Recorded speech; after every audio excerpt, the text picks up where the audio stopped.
Salut et fraternité à tous.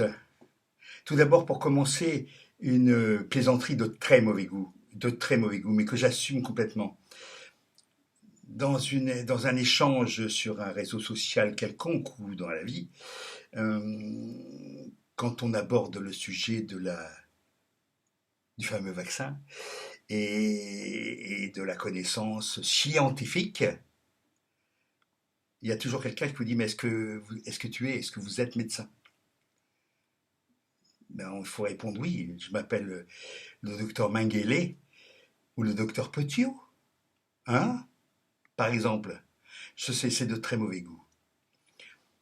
Mais c'est juste pour dire que ce n'est pas parce que vous avez une plaque que vous êtes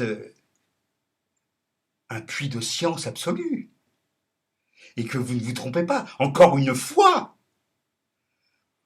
c'est un médecin et toute une chaîne de médecins, y compris l'organe censé s'occuper de vérifier les médicaments, qui m'a prescrit pendant 4 ans du Mediator. Je n'invente pas. Donc on arrête avec ces conneries. Autre chose qui me vraiment que je trouve personne ne je sais pas, j'ai pas encore vu ça, repérer ça, enfin j'ai vu personne le repérer. Lorsque par exemple vous allez voir sur Facebook ou plutôt sur YouTube des vidéos de Russia Today, RT, Russia Today. Vous avez un petit bandeau qui vous annonce que Russia Today est financé par la Russie. C'est pas bien, hein. Oh là là, il faut pas être financé par la Russie. On a le droit d'être financé par la CIA, par les États-Unis, le Pentagone, tout ce que vous voulez, l'US Army, mais on n'a pas le droit d'être financé, apparemment, hein, par Russia Today, enfin par la Russie, c'est-à-dire par Poutine, c'est-à-dire par un affreux système abominablement, comment dire déjà, antidémocratique, hein, c'est ça, oui. Voilà. Parce que nous avons beaucoup de leçons à donner en matière de démocratie. Ici et ailleurs. Ici et ailleurs. Parce qu'il faut voir aussi toutes les saloperies qui ont été fomentées par nos démocraties ailleurs. Chez les bougnoules, chez les mal blanchis, d'accord. Voilà. J'ai un petit rappel historique quand même, hein. Parce que l'histoire n'est pas faite que par les vainqueurs, elle est aussi faite parfois par les vaincus. Alors, ça vaut aussi pour les fact-checkers, c'est-à-dire les débusqueurs de fausses nouvelles, de fausses informations. Bon. Et les organes de vérification des dites informations. Il s'agit d'aller voir qui sait, parce que moi je veux bien qu'il y ait des organes de vérification et des gens qui repèrent ce qui est faux. Mais qui sont-ils? D'où viennent-ils? Et de quel côté de la balance politique sont-ils? L'agence France Presse, organe de vérification. Libération, qu'on devrait d'ailleurs appeler l'aliénation, système de vérification de l'information. On connaît, hein, il suffit d'aller voir sur Wikipédia, et puis on peut voir aussi qui est à l'origine de Wikipédia, parce qu'on va me poser la question et je réponds d'avance. Mais enfin, l'intérêt de Wikipédia, c'est que c'est auto contrôlé en permanence. Ce que n'est ni le monde, ni l'aliénation. D'accord? Qui sont ces gens-là? Il faut aller voir. Hein. Il faut aller voir quels sont les rapports qu'ils entretiennent avec les différents pouvoirs d'État, financiers, commerciaux, pharmaceutiques. Hein? Voilà. Parce que c'est bien joli.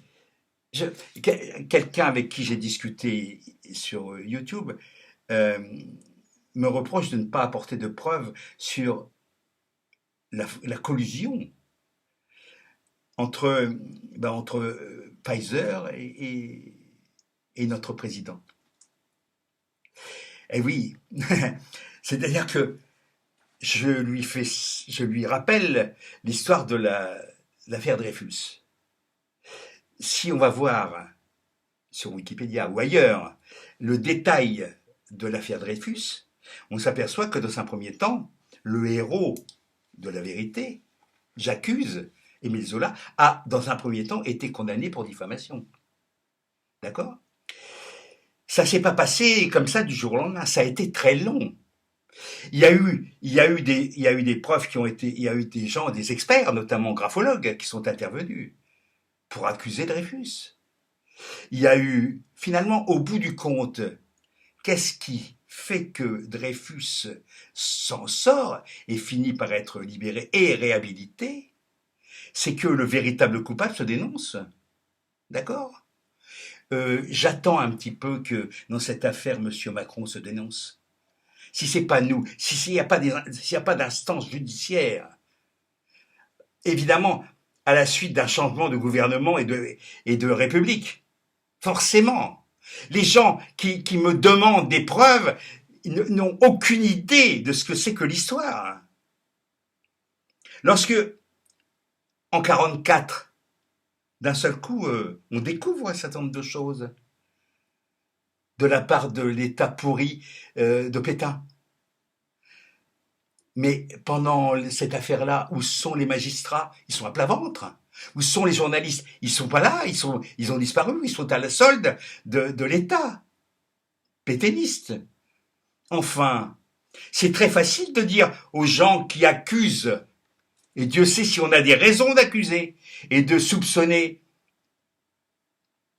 Trouvez-nous les preuves. Ben, on a des présomptions. D'accord? Est-ce que c'est suffisant pour condamner? Non.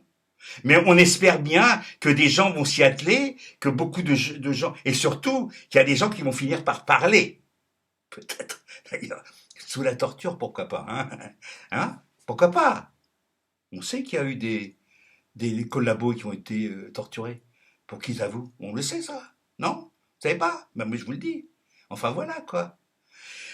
Ça s'appelle la lutte des classes, camarades, hein? Je vous signale en passant.